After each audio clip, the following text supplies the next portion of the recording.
The red dust of Arizona territory hung in the air like dried blood, coating everything it touched with the color of rust and ruin. It was the summer of 1882, and the small town of Redemption Creek had seen better days. The drought had lasted 3 years now, turning the once fertile valley into a bowl of cracked earth and broken dreams. Mountains rose on either side like ancient sentinels, their rocky faces scarred by wind and time, offering no mercy to those who scratched out a living in their shadow. Main Street was little more than a collection of weathered buildings leaning against each other for support. The saloon's painted sign had faded to illegibility. The general store's shelves grew emptier by the day, and the church bell hadn't rung in months, not since Reverend Morrison had packed up and headed east, claiming even God had forsaken this place. It was into this dying town that Jake Sullivan rode on a Tuesday afternoon, when the sun blazed overhead like a furnace door left open. His horse, a magnificent black stallion named Midnight, picked its way carefully down the dusty street, hooves clicking against the few remaining cobblestones. Behind Jake, a pack mule labored under the weight of canvas bags that clinked softly with each step, a sound that would change everything. Jake cut an impressive figure against the harsh landscape, tall and lean, with shoulders broadened by years of hard labor. He wore clothes that spoke of money, a leather vest over a clean white shirt, dark pants tucked into boots that had seen miles but still held their shape. His hat, a fine black Stetson. Shadowed eyes, the color of winter sky eyes that had seen too much and trusted too little. A Colt .45 rested easy on his hip, the handle worn smooth from use. But it was the weariness in those eyes that told the real story. At 35, Jake Sullivan had already lived several lifetimes. He'd worked the California goldfields until his back ached and his hands bled, had gambled in San Francisco's finest establishments and its dirtiest dives, had killed men who'd tried to take what was his and saved others who'd had nothing to give in return. Now he was coming home, if you could call a place you'd left 15 years ago home. The townspeople emerged from doorways and windows like prairie dogs sensing danger. Mary Henderson clutched her 2 young boys closer, remembering Jake as the wild young man who'd left after that trouble with the Carter family. Old Sam, the blacksmith, set down his hammer and squinted through the smoke of his forge at the Broken Wheel Saloon. Cowboys paused their card games to peer through grimy windows. "That Jake Sullivan," whispered Widow Morrison from her rocking chair outside the boarding house. "Heard he struck it rich out in California." "Heard he killed 3 men in Sacramento," countered Bill Watson, spitting tobacco juice into the dirt. "Maybe more." The whispers followed Jake like tumbleweeds down the street. He kept his gaze forward, but he heard them all. He'd expected nothing less. In a town starving for hope and choking on its own desperation, a man with gold was either a savior or a target, often both. Jake dismounted in front of the Redemption Creek Bank, a squat building of red brick that somehow looked fatter than everything else in town.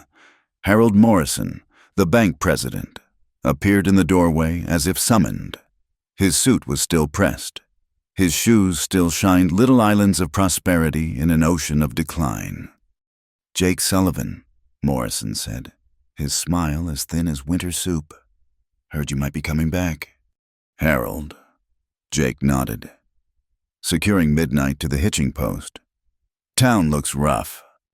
"These are difficult times." Morrison's eyes flicked to the pack mule. "But perhaps they're about to improve." Jake didn't answer. Instead, he untied one of the canvas bags and hefted it over his shoulder. The unmistakable sound of gold coins shifting made Morrison's smile widen, and several onlookers stepped closer. "I'm not here for the bank," Jake said clearly, his voice carrying across the street. "I'm here for the town." By evening, word had spread like wildfire. Jake Sullivan had returned with enough gold to buy the whole valley twice over. He'd taken a room at the boarding house, paying 3 months in advance with a single gold eagle that Widow Morrison hadn't seen the like of in years. More importantly, he'd made his intentions known. At the general store, Jake had examined the near-empty shelves with a frown. How much would it take to fill these shelves again? Mr. Peterson food. Grain. Supplies for the winter. Tom Peterson, thin as a fence post from rationing his own goods, stammered out a figure. Jake had counted out gold coins without blinking. Order it all, Jake said, and double it. Winter's coming, and folks need more than what'll just keep them alive. At the saloon that night, Jake held court without meaning to. He sat alone at a corner table, but men approached one by one. Each had a story of hardship. Crops failed, cattle dead, families struggling. The bank had notes on almost every property in town, and Morrison was calling them in. How much to clear all the debts? Jake asked Big Jim Thompson, who ran the livery stable. The figure was staggering. 3 years of drought had compounded into a mountain of obligation that would bury them all. Jake nodded slowly, sipping whiskey that tasted of smoke and regret. I'll speak to Morrison tomorrow. But even as hope flickered in some faces, suspicion darkened others. Charlie Banks, who worked for Morrison at the bank, muttered into his beer, "No man gives away that kind of money without wanting something. Mark my words, he's got plans." Jake heard him, but didn't respond. Let them wonder. Let them doubt. He'd learned long ago that explaining yourself to those who'd already made up their minds was like trying to fill a bucket with no bottom. As the night wore on and the whiskey flowed, Jake found himself staring into his glass, seeing not amber liquid but memories, the feel of gold dust between his fingers, the weight of a dying partner who'd made him promise to do something good with their strike, the faces of men he'd killed defending what he'd earned, and the certain knowledge that gold was both a blessing and a curse. Outside, a coyote howled in the distant hills, and the wind picked up, rattling windows and sending dust devils dancing down the empty street. Jake finished his drink and stood, feeling every eye in the place following him. "Gentlemen," he said, touching his hat brim, "I bid you good night." He walked back to the boarding house through streets lit only by stars and the faint glow from the saloon. The weight of the gold in his room was nothing compared to the weight of what he intended to do. Save a town, maybe. Save himself, that remained to be seen. In her small room above the general store, schoolteacher Catherine Miller watched through her window as Jake passed below. She'd been away when he'd left all those years ago, but she'd heard the stories. Now she wondered if people could truly change, or if they just learned to hide better who they really were. Come morning, Jake thought, the real work would begin. The well needed fixing. Irrigation ditches needed digging. And somehow he had to convince a town full of desperate, proud, suspicious people to accept help from someone they'd never trusted in the first place. He lay on the narrow bed, listening to the buildings settle and creak, and wondered if he'd been a fool to come back. But the gold wouldn't let him rest, and neither would the promises he'd made to dead men and his own conscience. Somewhere in the darkness, that coyote howled again, and Jake Sullivan closed his eyes, knowing that tomorrow would bring either redemption or ruin, and in the West, sometimes they were the same thing. Within a week, Redemption Creek began to transform like desert flowers after rare rain. Tom Peterson's general store shelves groaned under the weight of new supplies, sacks of flour and cornmeal, canned goods from back east, bolts of cloth, and tools that gleamed with purpose. The sound of hammering echoed through the streets as Jake hired every able-bodied man to repair the town's crumbling infrastructure. At the well in the center of town, Jake worked alongside the others, his fine clothes exchanged for worn denims and a sweat-stained shirt. He hauled stones, mixed mortar, and lowered himself into the dark shaft to clear years of accumulated debris. When they finally struck clean water, the cheer that went up could be heard in the hills. "Never thought I'd see the day," muttered old Sam, watching clear water flow for the first time in months. His weathered hands trembled as he cupped the water to his lips, like Moses striking the rock. The Broken Wheel Saloon had never seen such business. Jake had paid off the debt that threatened to close it, and proprietor Marcus Webb poured drinks with a generous hand. Laughter replaced the sullen silence that had haunted the place. And the piano, silent for months, rang out with melodies that spoke of better times.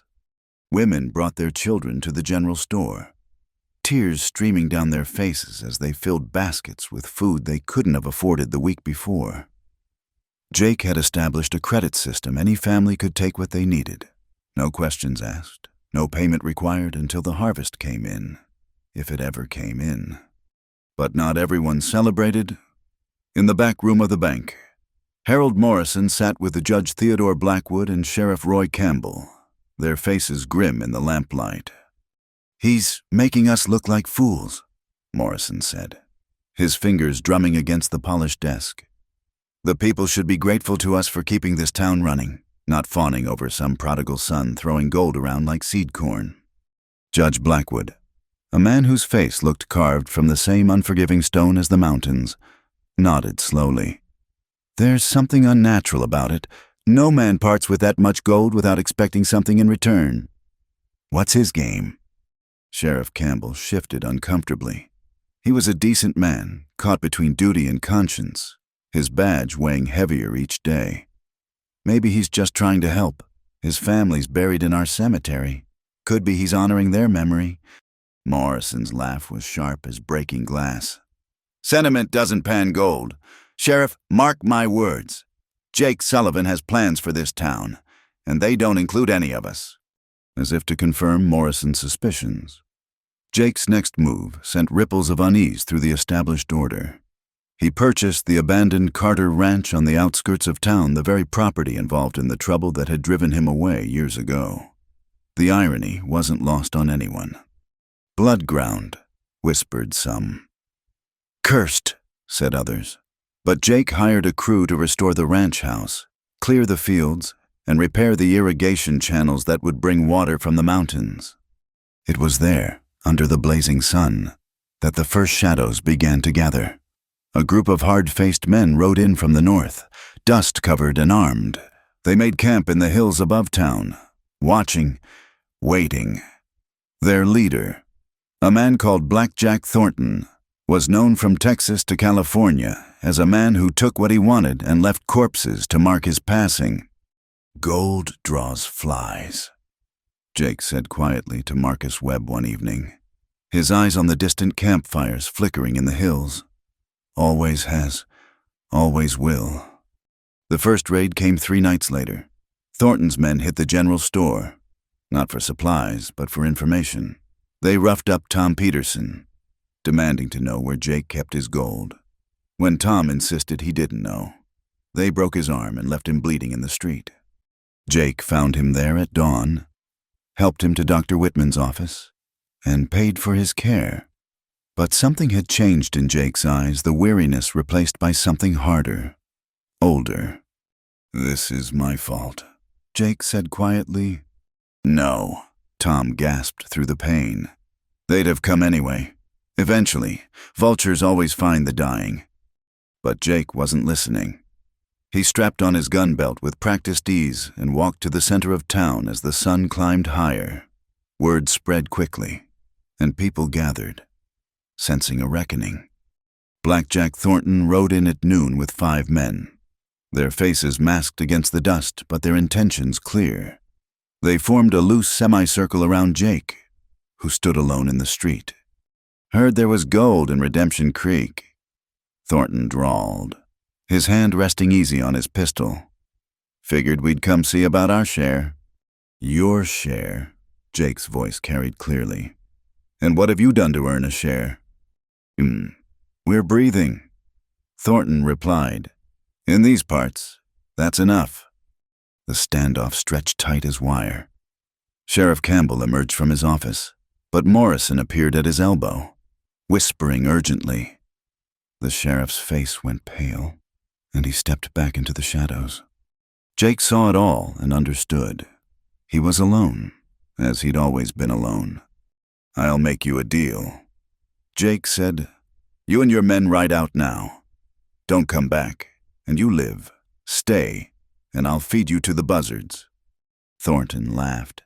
6 against 1. You must have gold dust for brains. Sullivan." 7, said a voice from behind. Big Jim Thompson stepped out of the livery stable, a shotgun cradled in his arms. Make that 6 against 2. 3. Dr. Whitman appeared on his office steps, an old army Colt in his steady hands. One by one, the men of Redemption Creek emerged. Tom Peterson, his arm in a sling but a rifle in his good hand. Marcus Webb with a scattergun. Even Reverend Morrison's replacement, young Pastor David Edwards, stood ready with a Henry rifle. Thornton's smile faded. He'd expected a soft town, easy pickings. Instead, he found something that Jake's Gold had purchased but not created community. The outlaws backed their horses away, Thornton's eyes never leaving Jake's face. This ain't over, Sullivan. Gold like yours don't stay hidden. We'll be back, and next time, we'll burn this whole town to get it. After they rode out, the townspeople slowly dispersed, but the damage was done. The whispers started again, louder now.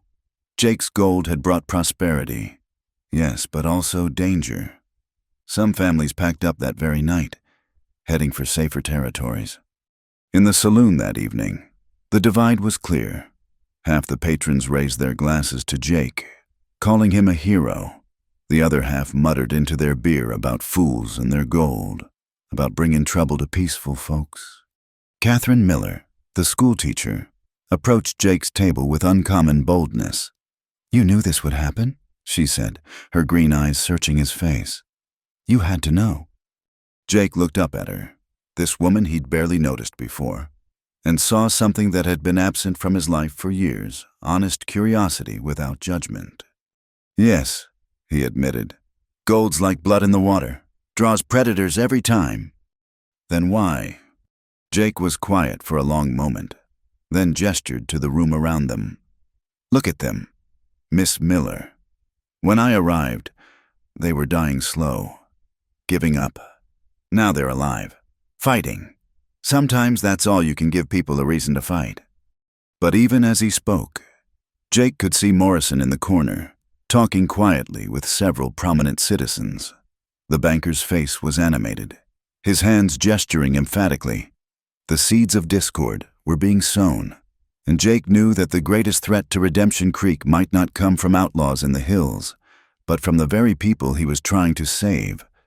That night, Jake sat on the porch of the Carter Ranch, looking out over the valley. The lights of town twinkled below like fallen stars, and somewhere a coyote sang its lonesome song. He'd brought life back to Redemption Creek, but at what cost, and when the bill came due? Who would pay it? The gold sat heavy in his saddlebags inside the house, a fortune that could buy almost anything except what he really wanted: a place to belong. A home that wouldn't turn on him the moment trouble showed its face. Tomorrow, he decided, he would meet with Morrison, try to make peace. But tonight, he would sit here in the darkness and remember why he'd really come back, not for the living, but for the dead who lay in the cemetery on the hill, waiting for him to make things right. The tension in Redemption Creek grew thick as summer dust. 3 weeks had passed since Black Jack Thornton's visit, and though the outlaws hadn't returned, their threat hung over the town like a storm cloud that wouldn't break. Worse still were the whispers that slithered through alleys and across bar tops. Poison dressed as concern. Found out Jake Sullivan killed a man in Sacramento. Charlie Banks told anyone who would listen. Shot him in the back over a card game. Heard he robbed a Wells Fargo stage, added Walter Hutchins, who ran the feed store. That's where his gold really came from. The stories grew wilder with each telling.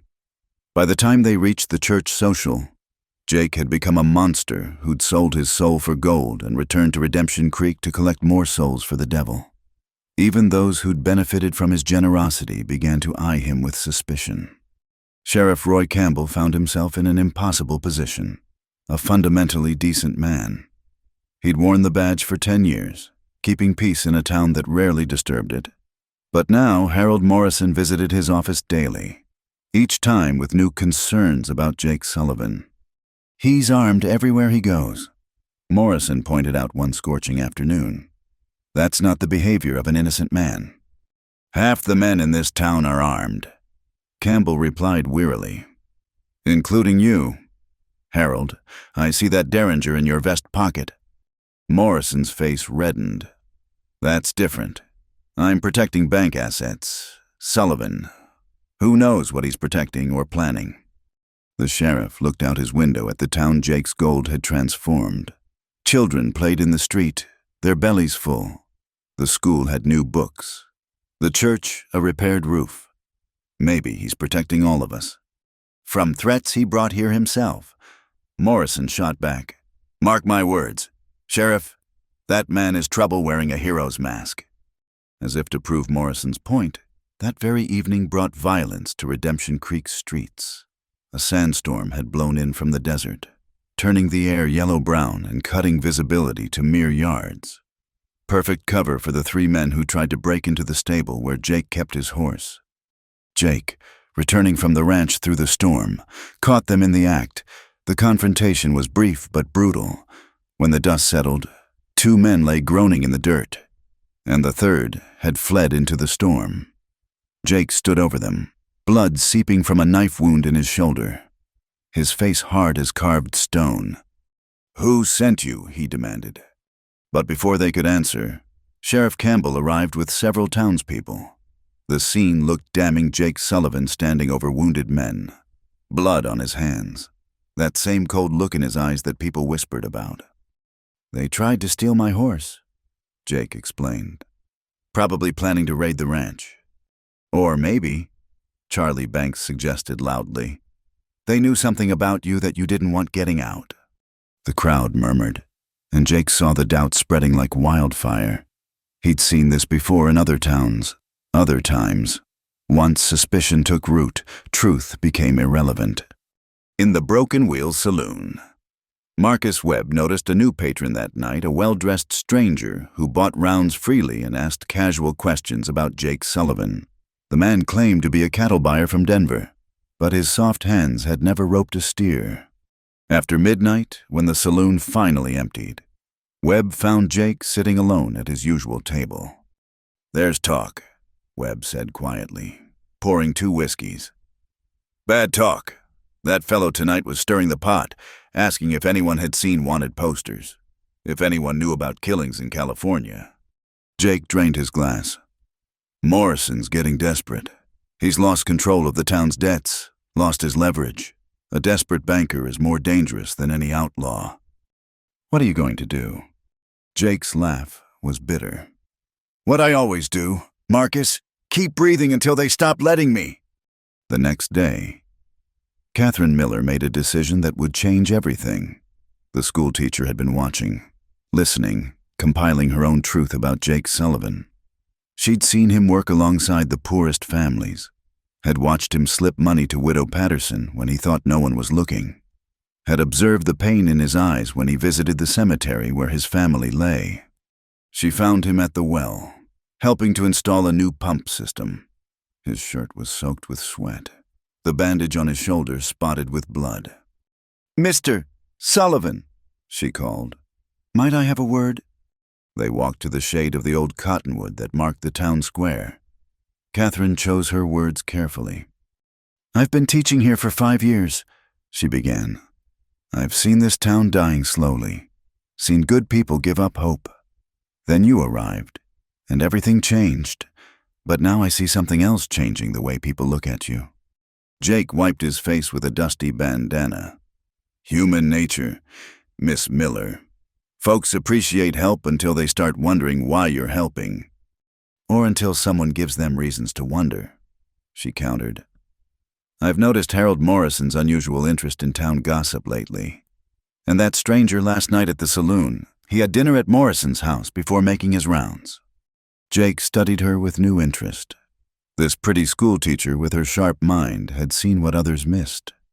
"You're very observant." "I teach children. I've learned to watch for hidden troubles." She paused, gathering courage. "I also know that the real Jake Sullivan story isn't being told. The one about a young man who left to save his family's honor, who sent money home for years until there was no one left to send it to." Jake's jaw tightened. "How could you know that?" "Your mother," Catherine said softly. She was my first friend when I arrived here, before she died. She told me about her son in California.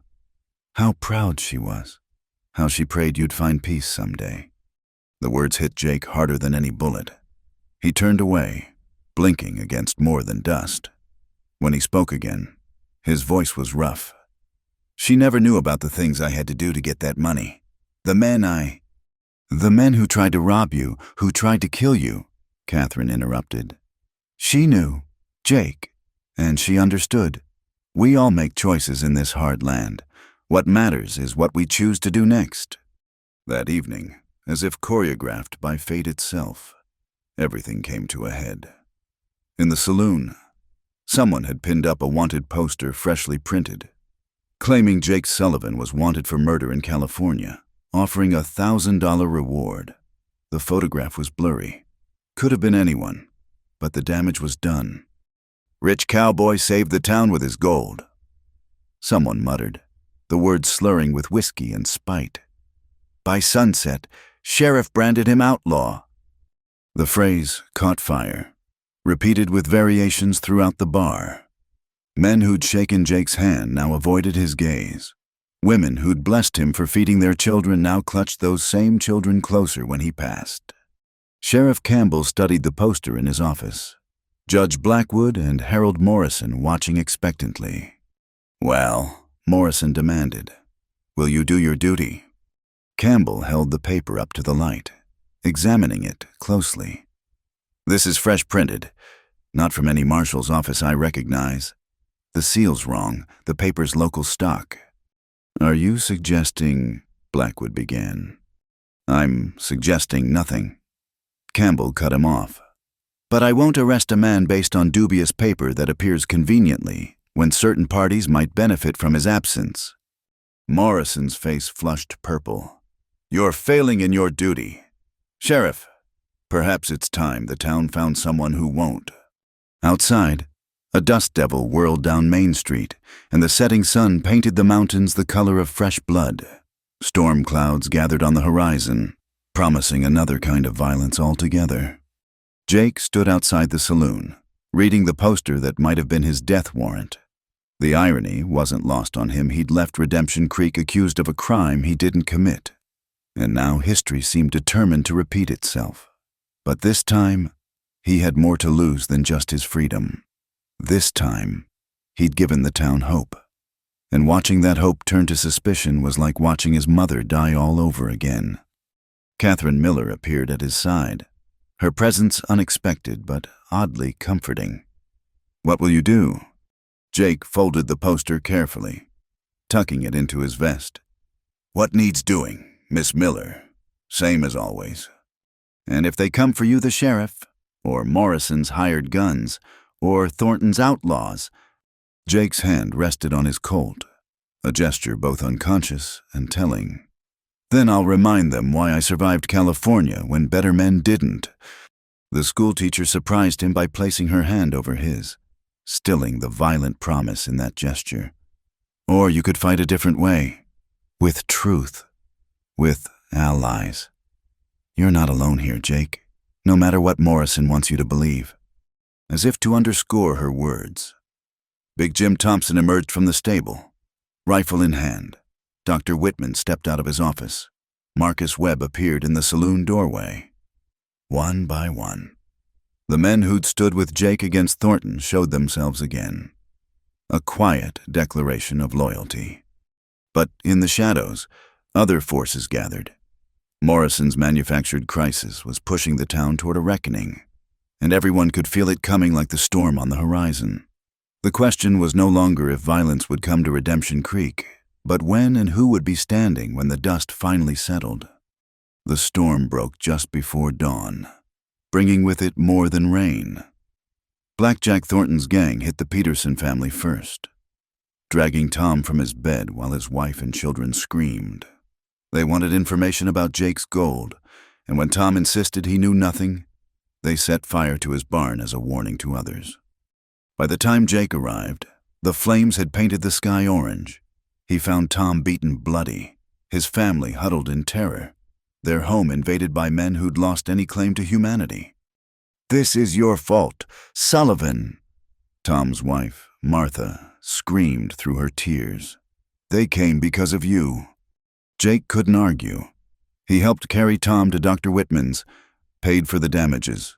But the accusation in Martha's eyes burned hotter than any flame. The outlaws had left a message carved into the Petersons' door. "Give us Sullivan and the gold, or watch your town burn." Sheriff Campbell examined the scene as the sun climbed higher, his face grim. Judge Blackwood and Harold Morrison arrived together, their presence as coordinated as their intentions. "This has gone far enough," Blackwood declared. "Sullivan, you're under arrest for conspiracy with known criminals." "On what evidence?" Campbell demanded. Morrison produced a leather satchel. "We found this hidden near the bank. Gold coins and a note in Sullivan's hand, arranging to pay Thornton's gang." Jake studied the forged evidence with bitter amusement. "My handwriting's better than that. Harold, if you're going to frame me, at least make an effort." But the crowd gathering around them didn't care about handwriting. They saw their barn builder bloodied, their town threatened, and Jake Sullivan at the center of it all. The tide was turning, just as Morrison had planned. "Take him in, Sheriff," Blackwood ordered, "or I'll have you removed from office." Campbell's hand moved to his gun, but slowly, reluctantly. "Jake, I've got no choice. Come peaceful, and we'll sort this out." "Like you sorted it out for my father," Jake's voice cut sharp. "When Morrison foreclosed on our ranch based on forged documents, when my brother died trying to prove our innocence." The sheriff paused. He'd been new to the job then, had always suspected something wasn't right about that case. That was 15 years ago. And Morrison still using the same playbook. Jake's hands stayed visible, but ready. Only this time, he's got Thornton doing his dirty work. "Lies!" Morrison sputtered. "Sheriff, do your duty." The standoff stretched taut in the morning heat. Then Catherine Miller pushed through the crowd, and in her hands, she carried salvation or damnation. "Before anyone does anything foolish," she announced, "you should see these." She held up a bundle of letters, correspondence between Mr. Morrison and various parties in Tucson, discussing how to remove the Sullivan problem, including one to a man matching Black Jack Thornton's description. Morrison lunged for the letters, but Big Jim Thompson blocked him. The banker's mask finally slipped, revealing the desperate man beneath. "You don't understand," Morrison shouted. "This town was mine. I built it, controlled it, and Sullivan's gold is destroying everything. The natural order." His confession was cut short by the thunder of hooves. Thornton's gang rode in hard, 20 men strong, guns already drawn. They'd grown tired of waiting. "Seems like you folks are having a disagreement," Thornton drawled, his scarred face split by a grin. "How about we settle it simple? Give us Sullivan and every ounce of gold in this town, or we paint these streets red." What happened next would be retold in whispers and shouts for generations. Jake stepped forward, away from the sheriff's reaching hand, and faced the outlaws alone. "You want me, fine. But the gold's not here. It's hidden at the Carter Ranch. I'll take you there, but only if you leave these people be." Thornton considered. "You and 5 of my men. The rest stay here to ensure good behavior." "Jake, no!" Catherine called out, but he'd already made his choice. As Jake mounted his horse, surrounded by outlaws, he caught Campbell's eye. The sheriff saw something there, a plan, perhaps, or just resignation. Either way, Campbell made his own choice. "Morrison," the sheriff said quietly, "you're under arrest for conspiracy and fraud." "You can't," Morrison began, but Campbell's gun was already drawn. The ride to Carter Ranch took an hour, the sun climbing toward its zenith, baking the earth until it cracked like broken promises. Jake led them to the old barn, its shadows deep and cool. "Gold's in the root cellar," he said, "through that door." 3 outlaws dismounted, eager for treasure. They pushed through the door Jake indicated. down into darkness. The explosion that followed shook dust from the rafters and sent the remaining horses dancing. Jake had dove aside the moment they entered, rolling behind a water trough as Thornton's bullets chased him. The old barn became a battleground, lead and splinters flying as Jake fought for his life against impossible odds. But Jake Sullivan hadn't survived California goldfields by fighting fair. He knew this barn, had prepared it for just such a moment. A second explosion, smaller but precisely placed, brought down burning timbers between him and Thornton. Through the smoke and flames, the two men faced each other, both wounded, both determined. "Should have taken my first offer." Jake gasped, blood seeping from a graze on his temple. "Now you get nothing but a grave." Thornton raised his gun, but the shot came from behind him. Sheriff Campbell and a posse had arrived, riding hard from town. The outlaw spun, firing wild, and Jake's bullet found him center mass. Blackjack Thornton fell like a puppet with cut strings, his reign of terror ending in dust and blood.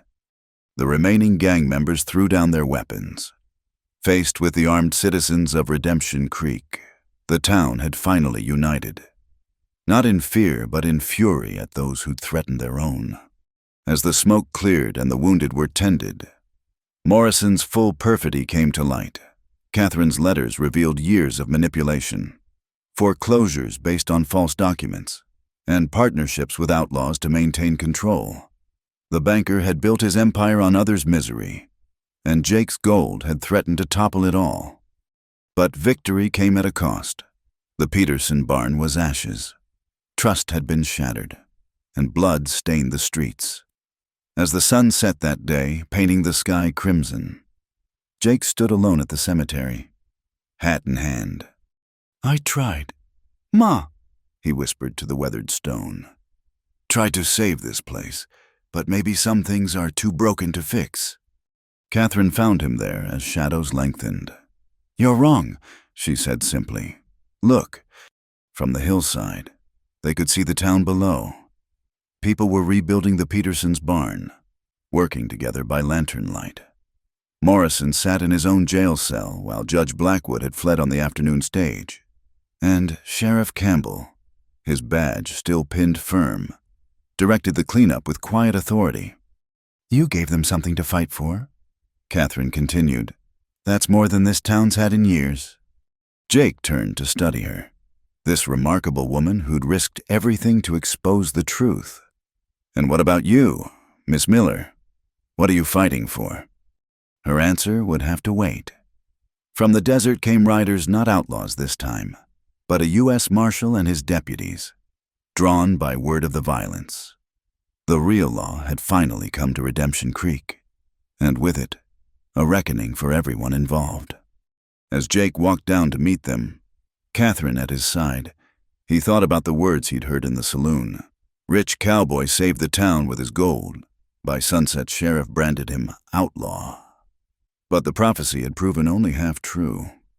Yes, he'd been branded an outlaw, but not by the sheriff, by the very forces of greed and corruption he'd fought against. Now, as darkness fell over Redemption Creek, the question remained, would justice finally prevail? Or would Jake Sullivan face yet another false accusation?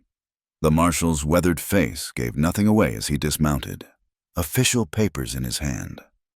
"Jake Sullivan," the marshal called out. "I've got some questions about deaths in California and Arizona territory. You'd best come peaceful." Jake's hand instinctively moved toward his gun, then stopped. He'd fought enough for one day, spilled enough blood for one lifetime. Whatever came next, he'd face it as he'd faced everything else standing tall, with truth as his only shield.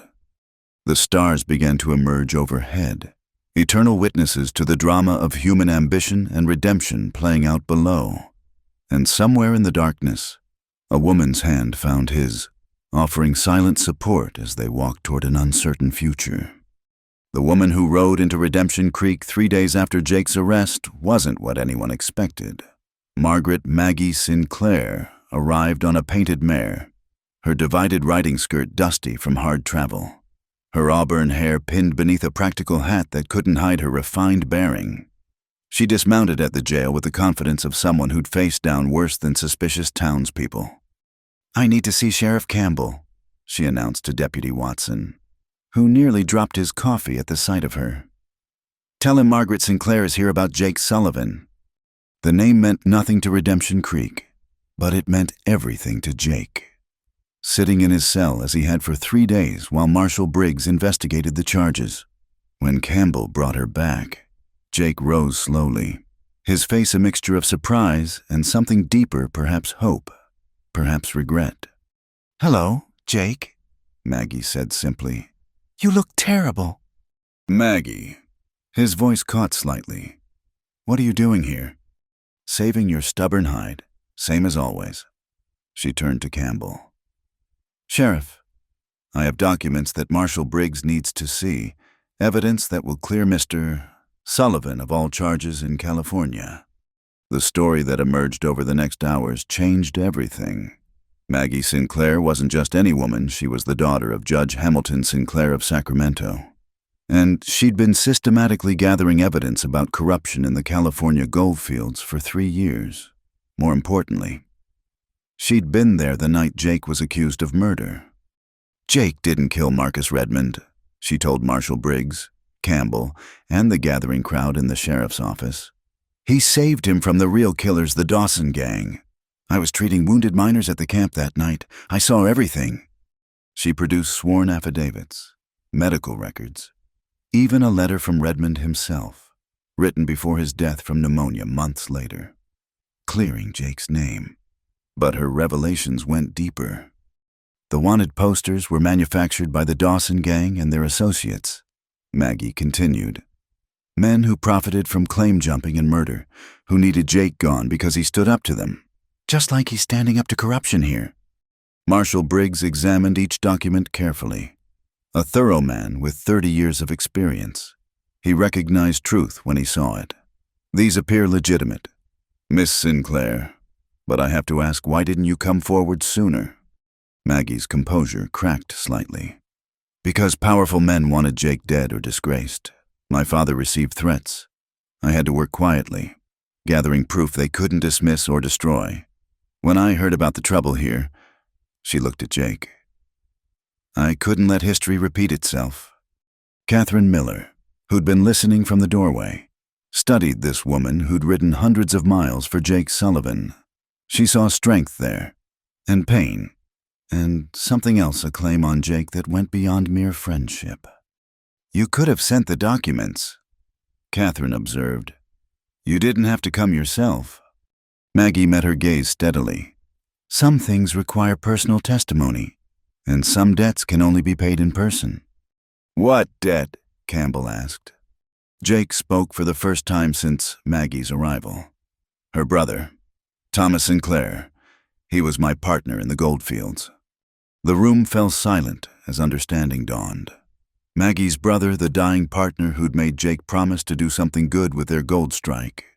The weight of that promise had driven Jake back to Redemption Creek, and now it had brought Maggie as well.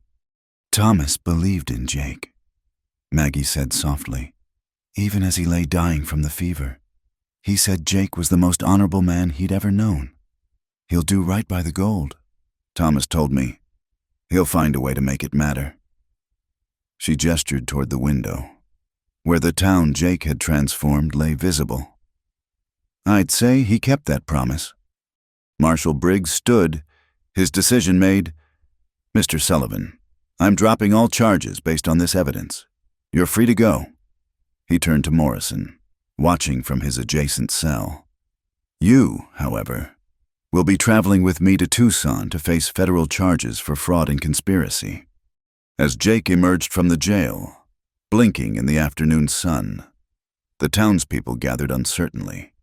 They'd believed lies about him, turned on him when he'd only tried to help. The shame of it sat heavy on many faces. Tom Peterson stepped forward first, his arm still in a sling. "Jake, we owe you an apology. We let fear and lies poison us against you." "No apologies needed, Tom," Jake replied. Fear makes folks do things they wouldn't otherwise. I know that better than most. But Maggie wasn't finished with her revelations. That evening, in the packed Broken Wheel saloon, she told the full story of Jake Sullivan, not the gunfighter of rumor, but the man who'd spent years protecting minors from predators, who'd sent money to families of men killed in cave-ins, who'd risked his life repeatedly for people who couldn't defend themselves. "You want to know why men feared Jake Sullivan in California?" she asked the crowd. "Because he stood between them and their victims. Because he wouldn't be bought or scared off. The same qualities that made him enemies there brought him back here to save this town." Catherine watched Jake during Maggie's speech, saw how he shifted uncomfortably under the praise, how his eyes kept finding Maggie's face with a mixture of gratitude and something more complex. When the evening wound down, Catherine made her own decision. She found Maggie outside, watching the stars. "Thank you," Catherine said simply, "for bringing the truth." Maggie studied her with knowing eyes. "You care for him?" It wasn't a question, but Catherine answered anyway. "I've come to... He's not what I expected." "Jake never is." Maggie's smile was sad. "My brother saw it immediately, the good man underneath all that armor. But Jake doesn't let many people see it. The fact that you have..." She trailed off. "You love him," Catherine said, recognizing the truth. "I did. Maybe I still do." Maggie wrapped her shawl tighter. "But love isn't always enough. Jake carries too much weight, guilt, responsibility, promises to dead men. He came here to fulfill Thomas's wish, not to find happiness. Maybe he can do both." Maggie's laugh was soft. "Maybe you're braver than I was, staying here to fight beside him. I ran to Sacramento, hid behind my father's name while gathering evidence. You stood in the street and faced down powerful men with nothing but stolen letters." Before Catherine could respond, Jake appeared, moving with the quiet grace that marked him as dangerous, even in peace. "Maggie, we need to talk." Catherine excused herself, but not before catching Jake's arm. "Don't let the past chain you! Jake, the dead want us to live!" As the two women passed, exchanging a look of mutual understanding, Jake found himself caught between worlds, the past that Maggie represented and the future that Catherine might offer. "You didn't have to come," he told Maggie once they were alone. "Yes, I did." She pulled a leather journal from her saddlebag. "This was Thomas's, his plans for the gold, for helping people. You've done everything he dreamed of and more." Jake took the journal with reverent hands. His partner's familiar scrawl blurred as his eyes burned. "I tried, Maggie. God knows I tried." "You succeeded." She touched his face gently. "And now you're free. The gold is almost gone, spent on this town. Your promise is kept. You can go anywhere, be anyone. Or I can stay," Jake said quietly. "Build something here, maybe find some peace." Maggie smiled, and in it was release. "That school teacher, she's good for you, sees who you really are." Maggie, "No, Jake. What we had died with Thomas. We've been ghosts dancing around his memory. It's time for both of us to live again." She kissed his cheek softly. "I'll leave in the morning. Father needs me in Sacramento.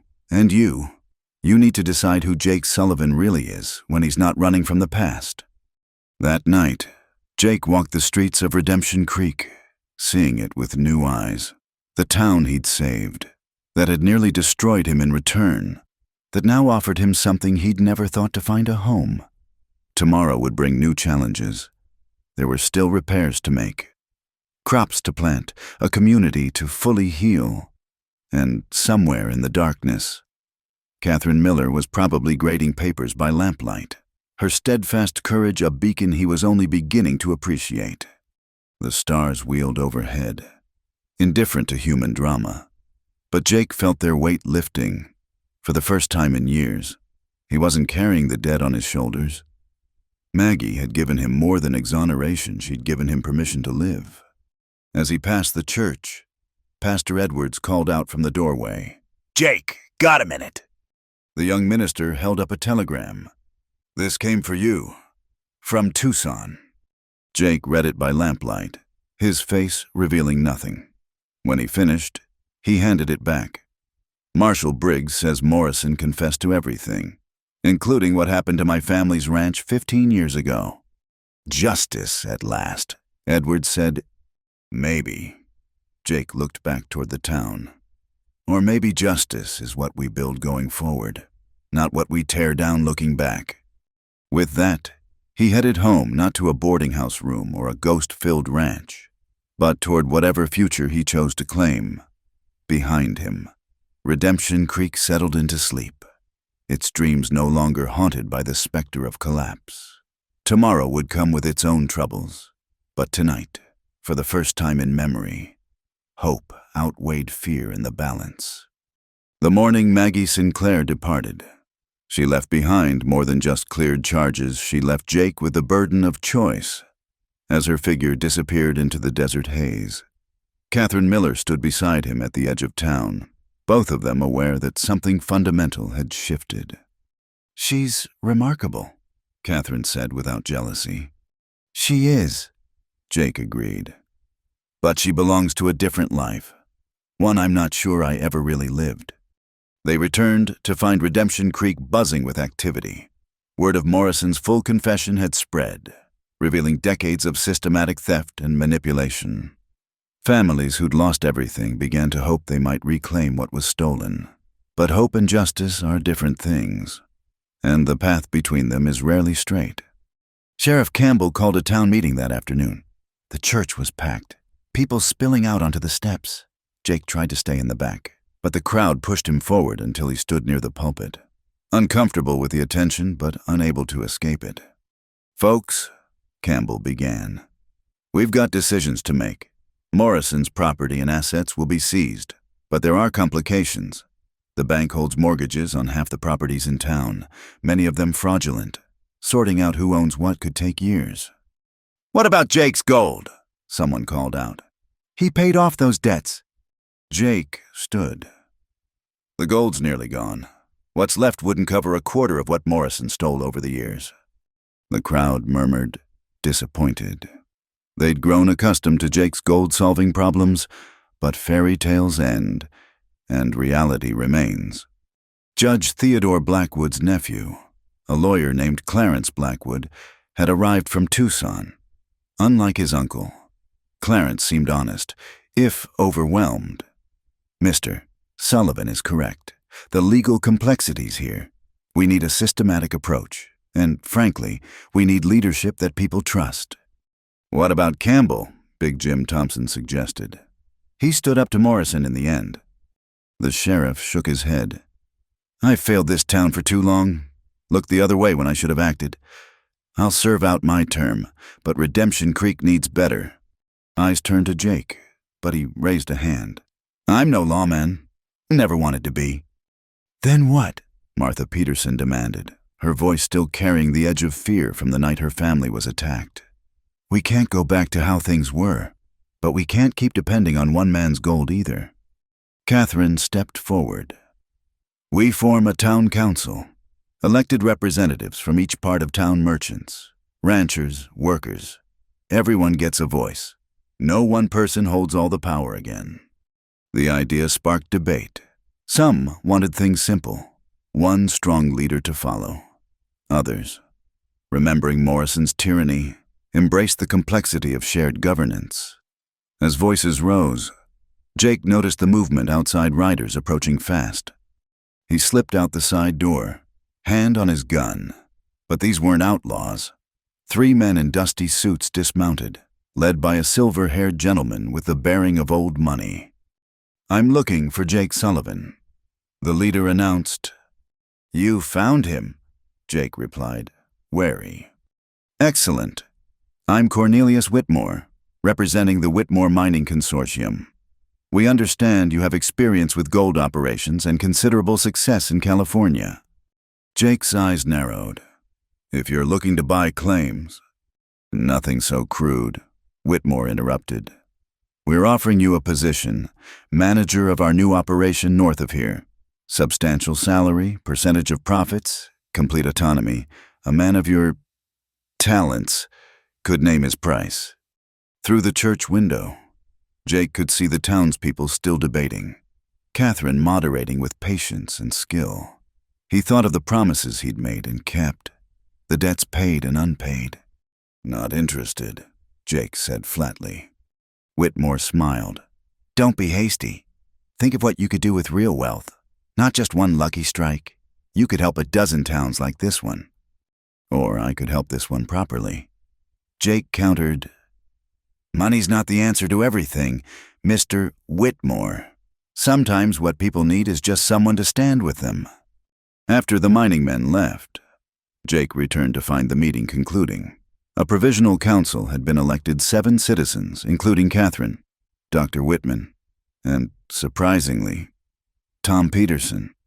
Sheriff Campbell would continue until a proper election could be held. That evening, the real test came. A group of Morrison's former associates, merchants, and landowners who'd profited from his schemes gathered at the Broken Wheel. They weren't outlaws, but they were dangerous in their own way. Men who'd grown fat on others' misery and didn't intend to give up easily. This council nonsense won't last, declared Horace Grimm, who owned the largest remaining ranch. You people need strong leadership, not some committee of shopkeepers and schoolteachers. Like Morrison's leadership, Marcus Webb shot back. That worked out well. Grimm stood, his hand hovering near the pistol at his belt. Morrison had the right idea, just poor execution. This town needs order, hierarchy, not this, democracy. Funny how men who profit from order always want to be the ones giving orders. Jake observed from his corner table. Grimm turned on him. You've caused enough trouble. Sullivan, maybe it's time you moved on. Your gold's gone. Your usefulness is over. The saloon went quiet. This was the moment everyone had been waiting for. Would Jake Sullivan fight to stay? Or would he drift on like so many others? Jake stood slowly. You're right about one thing. Grimm, my gold is gone, which means everything I do now, I do because I choose to, not because I'm buying anything. He looked around the room. Any man who wants me gone is welcome to try and move me, but I'm done running from small men with big ambitions. Grimm's associate, a weasel-faced man named Jennings, made the mistake of reaching for his gun. Jake's coat cleared leather so fast it seemed to teleport to his hand. The shot was precise. Jennings' weapon spun across the floor, the man clutching his bleeding hand. Anyone else? Jake asked quietly. Sheriff Campbell entered, drawn by the gunshot. He surveyed the scene with tired eyes. Grimm, Jennings, you boys best head home, and maybe think about whether you want to be part of Redemption Creek's future or its past. As they left, Grimm paused at the door. This isn't over. Sullivan, you can't guard this whole town forever. Don't have to, Jake replied. Just long enough for folks to remember how to guard themselves. Later, as Jake walked Catherine home through streets lit by stars and lanterns, she surprised him with a question. Why did you really stay Whitmore's offer? You could have done a lot of good with that kind of money. Jake was quiet for a long moment. Thomas Sinclair once told me something. He said gold's just a tool, like a hammer or a gun. What matters is what you build with it. I spent years thinking I could build something with gold alone, but watching this town, watching you, maybe what really builds things is people deciding to build together. They'd reached the schoolhouse where Catherine lived in a small, attached apartment. She turned to face him, her eyes serious. Jake, I need to tell you something. These past weeks, seeing you fight for this town, seeing who you really are beneath all that armor, I've come to care for you. More than perhaps I should. Jake's hand rose to touch her face, gentle as if she might break. Catherine, I'm not an easy man to care for. I've got blood on my hands and ghosts at my back. We all have ghosts in this country, she replied. What matters is what we do despite them. She covered his hand with hers. I'm not asking for promises you can't make. Just don't shut me out. Their kiss was interrupted by running feet and shouting. Deputy Watson appeared, breathless. "Jake, Miss Miller, you need to come quick. There's been an accident at the mine cave-in. Men are trapped." The old Comstock mine, abandoned since Morrison seized it years ago, had been reopened by desperate families seeking any income. Now their desperation had led to disaster. At the mine, chaos reigned. Women wept, men shouted conflicting orders, and from deep underground came the ominous sound of settling rock. Jake pushed through the crowd to where Campbell stood with the mine foreman. "How many?" Jake demanded. "6 men," the foreman replied. "Maybe 7. The main shaft's blocked, but there's an old secondary tunnel. Problem is, it's narrow and unstable." Jake studied the mine entrance, his years in California flooding back. "Get me rope, timber for bracing, and every lantern you can find." "You can't go down there," Campbell protested. "If it collapses, then this town loses a gunfighter." Jake cut him off. "Those men have families, children. I don't." He glanced at Catherine, something passing between them. "Not yet, anyway." As Jake prepared to descend into the darkness, Catherine organized the surface efforts with her natural authority. Women prepared medical supplies, men gathered rescue equipment, and everyone waited, prayed, hoped. The next hours would test everyone, Jake in the crushing darkness below, the town in the anxious vigil above. But for the first time in memory, Redemption Creek faced its crisis united. Morrison's divisive influence was gone, replaced by something fragile but growing, a sense of community forged in shared struggle.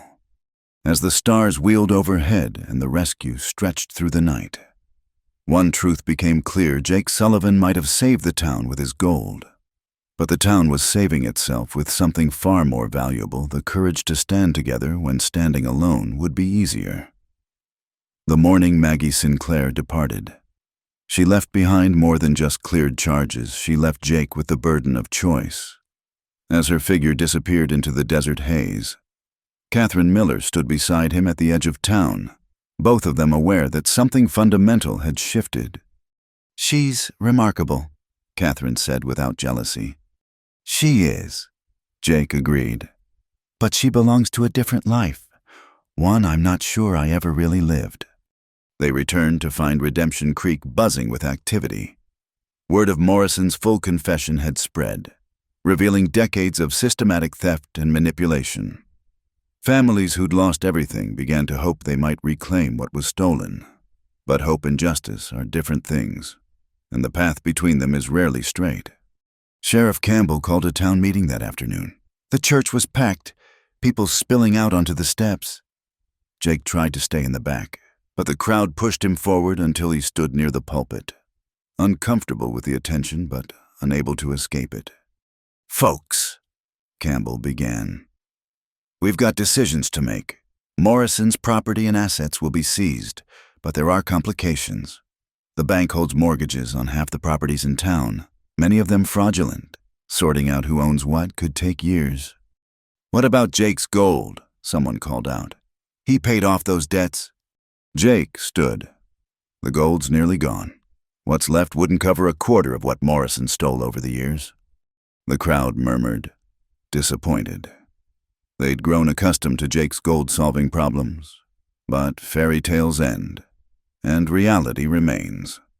Judge Theodore Blackwood's nephew, a lawyer named Clarence Blackwood, had arrived from Tucson, unlike his uncle. Clarence seemed honest, if overwhelmed. "Mr. Sullivan is correct. The legal complexities here.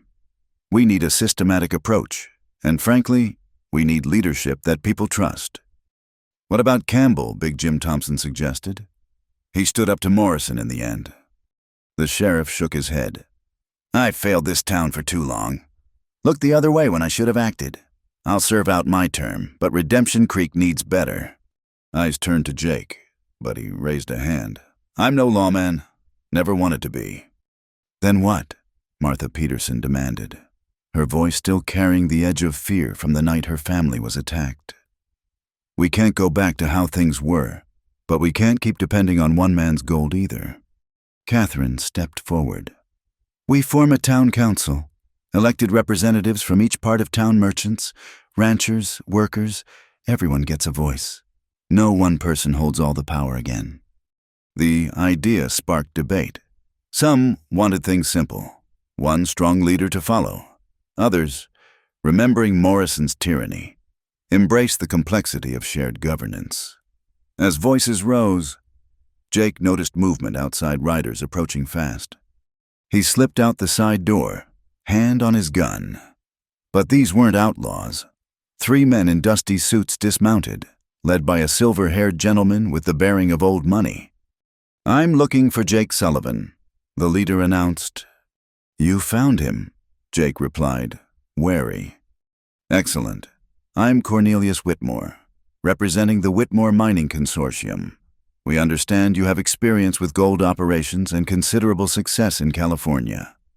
Jake's eyes narrowed. "If you're looking to buy claims—" "Nothing so crude," Whitmore interrupted.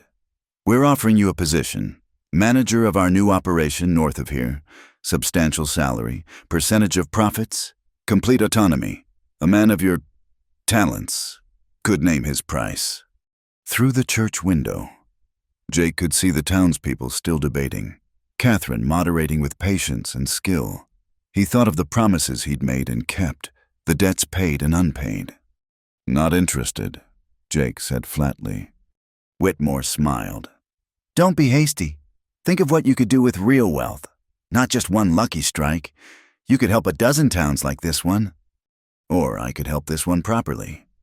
Jake countered. "Money's not the answer to everything. Mr. Whitmore, sometimes what people need is just someone to stand with them." After the mining men left, Jake returned to find the meeting concluding. A provisional council had been elected 7 citizens, including Catherine, Dr. Whitman, and, surprisingly, Tom Peterson. Sheriff Campbell would continue until a proper election could be held. That evening, the real test came. A group of Morrison's former associates, merchants, and landowners who'd profited from his schemes gathered at the Broken Wheel. They weren't outlaws, but they were dangerous in their own way. Men who'd grown fat on others' misery and didn't intend to give up easily. "This council nonsense won't last," declared Horace Grimm, who owned the largest remaining ranch. "You people need strong leadership, not some committee of shopkeepers and school teachers." "Like Morrison's leadership," Marcus Webb shot back. "That worked out well." Grimm stood, his hand hovering near the pistol at his belt. "Morrison had the right idea, just poor execution. This town needs order, hierarchy, not this democracy." Funny how men who profit from order always want to be the ones giving orders. Jake observed from his corner table. Grimm turned on him. "You've caused enough trouble. Sullivan, maybe it's time you moved on. Your gold's gone. Your usefulness is over." The saloon went quiet. This was the moment everyone had been waiting for. Would Jake Sullivan fight to stay? Or would he drift on like so many others? Jake stood slowly. "You're right about one thing. Grimm, my gold is gone, which means everything I do now, I do because I choose to, not because I'm buying anything." He looked around the room. "Any man who wants me gone is welcome to try and move me, but I'm done running from small men with big ambitions." Grimm's associate, a weasel-faced man named Jennings, made the mistake of reaching for his gun. Jake's Colt cleared leather so fast it seemed to teleport to his hand. The shot was precise. Jennings's weapon spun across the floor, the man clutching his bleeding hand. "Anyone else?" Jake asked quietly. Sheriff Campbell entered, drawn by the gunshot. He surveyed the scene with tired eyes. "Grimm, Jennings, you boys best head home, and maybe think about whether you want to be part of Redemption Creek's future or its past." As they left, Grimm paused at the door. "This isn't over, Sullivan. You can't guard this whole town forever." "Don't have to," Jake replied. "Just long enough for folks to remember how to guard themselves." Later. As Jake walked Catherine home through streets lit by stars and lanterns, she surprised him with a question. Why did you really stay Whitmore's offer? You could have done a lot of good with that kind of money. Jake was quiet for a long moment. Thomas Sinclair once told me something. He said gold's just a tool, like a hammer or a gun. What matters is what you build with it. I spent years thinking I could build something with gold alone. But watching this town, watching you, maybe what really builds things is people deciding to build together. They'd reached the schoolhouse where Catherine lived in a small, attached apartment. She turned to face him, her eyes serious. Jake, I need to tell you something. These past weeks, seeing you fight for this town, seeing who you really are beneath all that armor, I've come to care for you. More than perhaps I should. Jake's hand rose to touch her face, gentle as if she might break. Catherine, I'm not an easy man to care for. I've got blood on my hands and ghosts at my back. We all have ghosts in this country, she replied. What matters is what we do despite them. She covered his hand with hers. I'm not asking for promises you can't make. Just don't shut me out. Their kiss was interrupted by running feet and shouting. Deputy Watson appeared, breathless. Jake, Miss Miller, you need to come quick. There's been an accident at the mine cave-in. Men are trapped. The old Comstock mine, abandoned since Morrison seized it years ago, had been reopened by desperate families seeking any income. Now their desperation had led to disaster. At the mine, chaos reigned. Women wept, men shouted conflicting orders, and from deep underground came the ominous sound of settling rock. Jake pushed through the crowd to where Campbell stood with the mine foreman. How many? Jake demanded. 6 men, the foreman replied. Maybe 7. The main shaft's blocked, but there's an old secondary tunnel. Problem is, it's narrow and unstable. Jake studied the mine entrance, his years in California flooding back. Get me rope, timber for bracing, and every lantern you can find. You can't go down there, Campbell protested. If it collapses, then this town loses a gunfighter. Jake cut him off. Those men have families, children. I don't... He glanced at Catherine, something passing between them. Not yet. Anyway, as Jake prepared to descend into the darkness, Catherine organized the surface efforts with her natural authority. Women prepared medical supplies, men gathered rescue equipment, and everyone waited, prayed, hoped. The next hours would test everyone Jake in the crushing darkness below, the town in the anxious vigil above. But for the first time in memory, Redemption Creek faced its crisis united. Morrison's divisive influence was gone, replaced by something fragile but growing a sense of community forged in shared struggle. As the stars wheeled overhead and the rescue stretched through the night, one truth became clear: Jake Sullivan might have saved the town with his gold, but the town was saving itself with something far more valuable: the courage to stand together when standing alone would be easier. The rescue at the Comstock mine had proven what Redemption Creek could accomplish together. All 7 trapped men emerged alive, Jake leading them out through the secondary tunnel just before it collapsed entirely. But salvation came at a price. Jake's lungs were scarred from the dust and gases, leaving him with a cough that worried Catherine whenever the night air turned cold. 2 weeks later, Marshal Briggs returned with news that shook the foundations of everything they thought they knew. He gathered the town council in Sheriff Campbell's office, his weathered face grim. Morrison talked in Tucson, told us everything to reduce his sentence. Briggs paused, choosing his words carefully. The corruption goes deeper than one banker. There's a syndicate: politicians, businessmen, even some lawmen. They've been systematically stealing land across the territory, using men like Morrison as their local agents. And they know Morrison's been taken? Dr. Whitman asked. They do, and they're not happy about losing Redemption Creek. Briggs turned to Jake. Morrison mentioned you specifically. Sullivan said the syndicate has put a price on your head. Not a wanted post or a bounty. $10,000 to whoever brings them your corpse. The room fell silent. $10,000 was more than most men would see in a lifetime. It would turn every drifter and desperate man within 500 miles into a potential assassin. "I should leave," Jake said quietly. "Draw them away from the town." "No." Catherine's voice was steel. "We've seen what happens when good people run from evil men. They just follow and destroy everything left behind."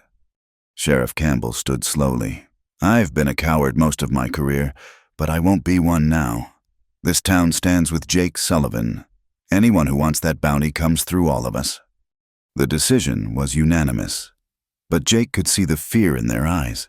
They were shopkeepers and farmers, not gunfighters. Their courage was real but untested against the kind of killers $10,000 would attract. That night, Jake found Catherine in the schoolhouse, preparing lessons by lamplight. "You should reconsider," he said. "Take a teaching position somewhere safe until this blows over." She looked up, her green eyes fierce. "Is that what you think of me, that I'd abandon my students, my town, you, because things got dangerous?" "I think you're the bravest woman I've ever known," Jake replied. "Which is why I'm terrified of what that bravery might cost you." Catherine set down her pen and came to him. "Jake Sullivan, I've spent my whole life being careful, being proper, being safe. Then you rode into town with your gold and your ghosts and your stubborn need to save everyone but yourself." She touched his face. "I'm not leaving. Not the town, and not you." Their moment was shattered by gunfire. Jake pushed Catherine down, drawing his Colt as windows exploded around them. Outside, riders circled the schoolhouse, their muzzle flashes lighting the darkness like deadly fireflies. "Stay down," Jake ordered, returning fire through the shattered windows. His shots were precise, dropping 2 riders, but more kept coming. Then, miraculously, answering gunfire erupted from the surrounding buildings. Tom Peterson from the general store, Big Jim from the livery, even young Pastor Edwards from the church steeple the town was fighting back. The battle raged through the streets of Redemption Creek. These weren't Thornton's rabble, but professional killers, men who'd tracked Jake from California, drawn by the syndicate's bounty. They'd expected to find one man alone, not an entire town willing to fight. Sheriff Campbell organized the defense with surprising skill, his years of avoided conflict replaced by decisive action. "Watson, take 5 men and flank them from the East Thompson. Get those women and children to the church. It's built like a fort."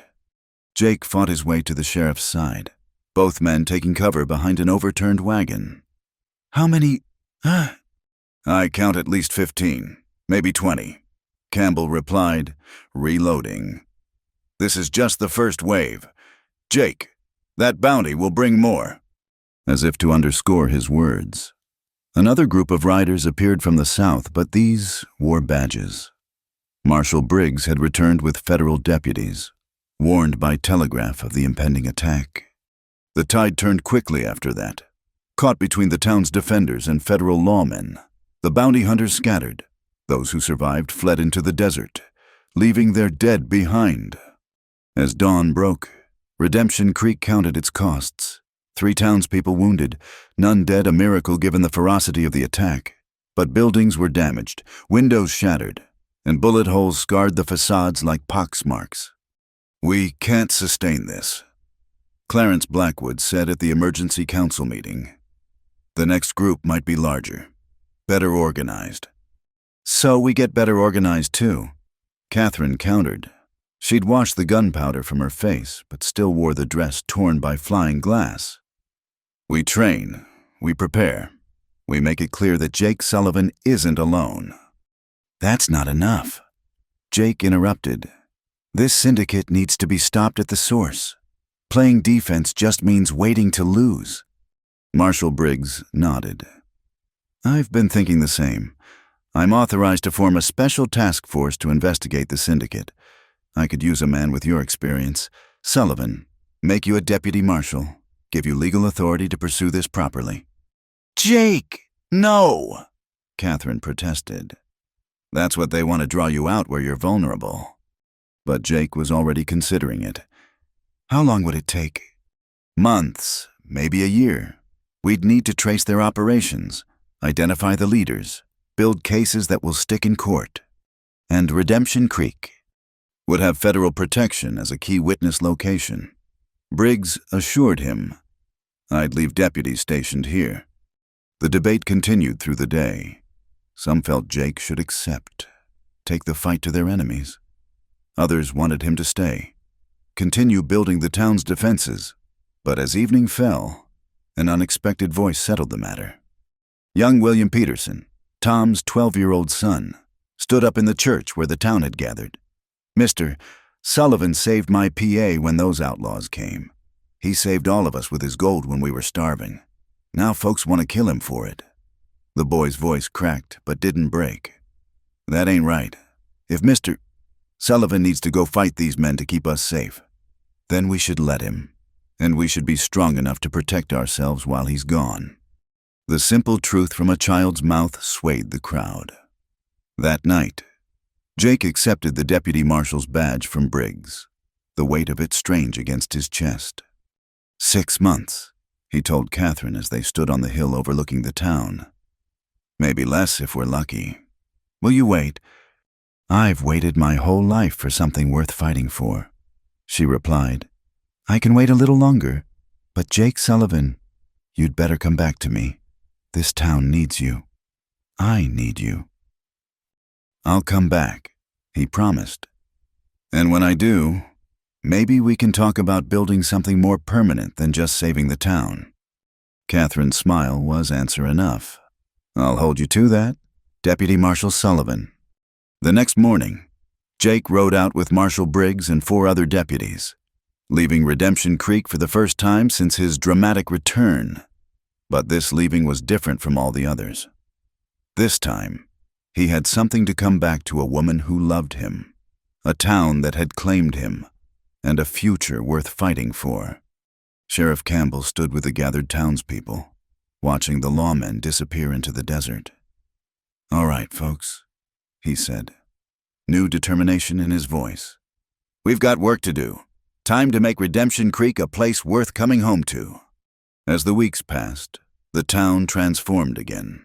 Under Catherine's leadership of the school and the council's governance, education flourished. Sheriff Campbell organized a proper militia, training citizens to defend themselves. The mine was properly shored up and reopened safely. And slowly, word spread that Redemption Creek was no longer an easy target. Letters came sporadically from Jake, delivered by federal riders. Brief reports of progress: syndicate members arrested, corruption exposed, the network slowly unraveling. Catherine read each one to the gathered town, and hope grew with every word. But the syndicate wasn't finished. On a cold December night, as the town prepared for its first real Christmas celebration in years, riders appeared on the horizon. Not bounty hunters this time, but something worse: corrupt lawmen with official warrants, come to arrest the entire town council for conspiracy against territorial interests. Sheriff Campbell met them at the town limits, backed by armed citizens. "Your warrants aren't worth the paper they're printed on," he declared. "Redemption Creek is under federal protection." The leader, a marshal from Tucson with dead eyes and a bought badge, smiled coldly. "Federal protection from one absent deputy? I don't think so. Surrender the council, or we'll take them by force." Catherine stepped forward from the crowd, and in her hands she held something unexpected: a telegraph message, fresh from the relay station. "Deputy Marshal Sullivan sends his regards," she said clearly. "Along with the news that your employer, Judge Cornelius Fitzgerald, was arrested this morning in Tucson. The syndicate is finished. You're the ones who should be surrendering." The corrupt lawmen hesitated, uncertain. In that moment of doubt, the sound of hoofbeats filled the air. Over the rise came riders: Jake Sullivan leading a column of federal marshals, returning victorious from their campaign against the syndicate. The confrontation was brief. Faced with real authority and a town ready to fight, the corrupt lawmen surrendered without violence. As they were led away in chains, Jake dismounted, his eyes finding Catherine in the crowd. "You're early," she said, trying to keep her voice steady. Couldn't miss Christmas, he replied. Besides, I made a promise about building something permanent. As the town erupted in celebration, Jake and Catherine stood together in the street where so much blood had been spilled, where hope had died and been reborn. The stars above were the same ones that had witnessed Jake's return with gold, his branding as an outlaw, and his redemption through courage and community. So what happens now? Catherine asked. Jake removed the deputy marshal's badge and handed it back to Briggs. Now I hang up my gun, pick up a hammer, and help build the future we fought for, if the town will have me. The roar of approval from the gathered citizens was answer enough. Redemption Creek had found its soul not in gold, but in the courage to stand together, to fight for justice, and to believe in second chances. As snow began to fall rare and magical in the desert, Jake Sullivan and Catherine Miller stood hand in hand, no longer looking back at shadows, but forward to the dawn of a new day in the town that gold had saved and love would sustain. Spring came to Redemption Creek with wildflowers and wedding bells. Jake Sullivan and Catherine Miller were married in the church that Jake's gold had helped repair, with Sheriff Campbell serving as best man and Maggie Sinclair, who'd returned for the occasion. Standing with Catherine, the whole town attended, transforming the simple ceremony into a celebration of survival and renewal. But even in joy, the shadow of one final threat lingered.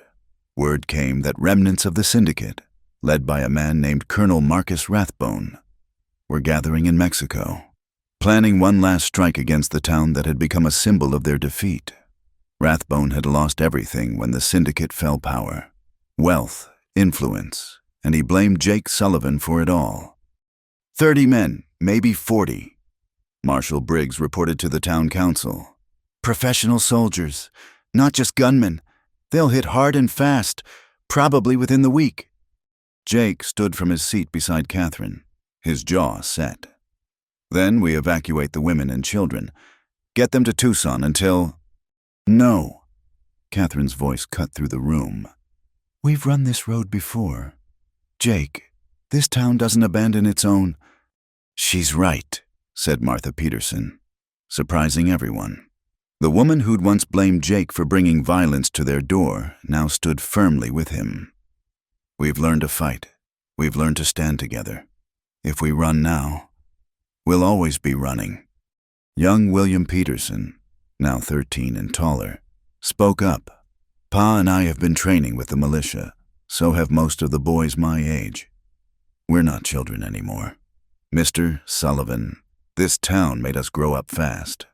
Sheriff Campbell spread a map on the table. If they're coming from Mexico, they'll have to pass through Devil's Canyon. It's the only approach that makes sense for a force that size. Then that's where we stop them, Jake said, studying the terrain. Away from town, minimize civilian casualties. We, Dr. Whitman raised an eyebrow. Jake, you just got married. You've done enough fighting for this town. Jake looked at Catherine, seeing understanding in her eyes. A man doesn't stop protecting what he loves just because he's happy. Maybe especially because he's happy. The preparation began immediately. Every able-bodied person had a role. The women organized medical supplies and ammunition. The men fortified defensive positions. Even the children helped, carrying messages and supplies. Redemption Creek became a fortress of determination. 3 days later, scouts reported dust clouds to the south. Rathbone was coming. Jake led 20 men to Devil's Canyon, choosing the best fighters while leaving enough to defend the town if they failed. Catherine kissed him goodbye at dawn, pressing a small object into his hand, a locket with her photograph. So you remember what you're fighting for, she said, as if I could forget. Jake replied, touching her face one last time. Devil's Canyon lived up to its name, a narrow passage between blood-red cliffs, littered with rocks and perfect for an ambush. Jake positioned his men carefully, remembering every tactical lesson learned in California's gold fields. Sheriff Campbell took the left flank, Big Jim Thompson the right. They didn't have long to wait. Rathbone's force appeared at noon, moving in military formation. The colonel himself rode at the front, a gray-bearded man with the bearing of someone who'd once commanded respect and couldn't accept its loss. Jake let them enter the canyon before giving the signal. The first volley was devastating. A dozen riders fell before they knew what hit them. But these weren't ordinary outlaws. Rathbone's men dismounted smoothly, finding cover, returning fire with disciplined precision.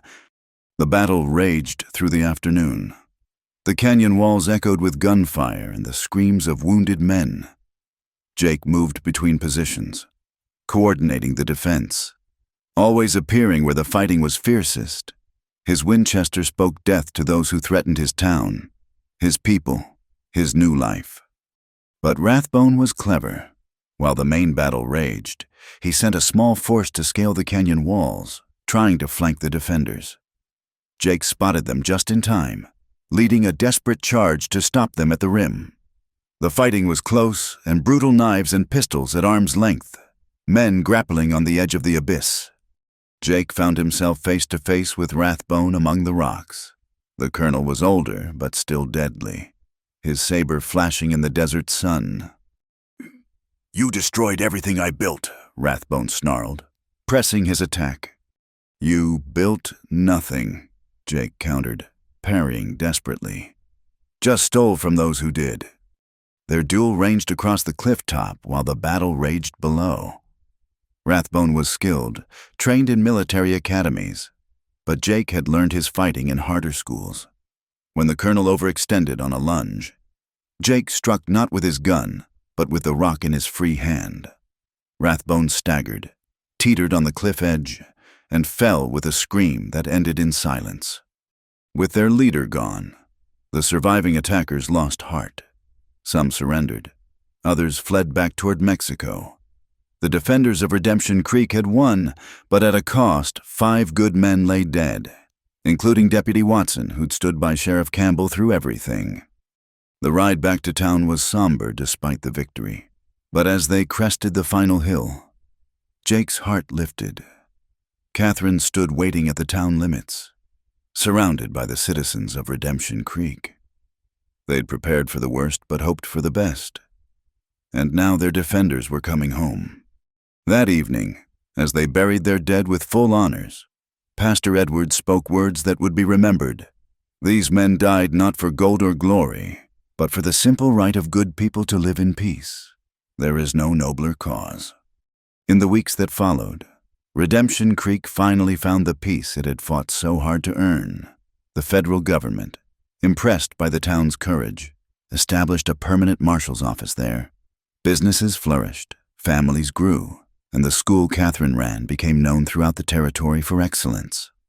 Jake hung up his guns, keeping them oiled and ready, but hoping never to need them again. He worked with his hands now, helping build new homes, expand the school, improve the ranch. The carpenter's hammer felt good in his grip, creating instead of destroying. One evening, as the sun painted the desert in shades of gold and crimson, Jake and Catherine sat on their porch watching children play in the street, the same street where blood had been spilled, where hope had died and been reborn. "Any regrets?" Catherine asked, her hand finding his.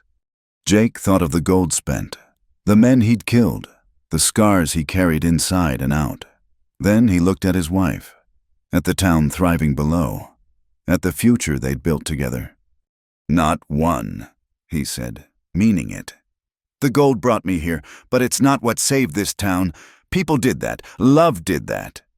Catherine smiled, resting her head on his shoulder. "Thomas Sinclair would be proud."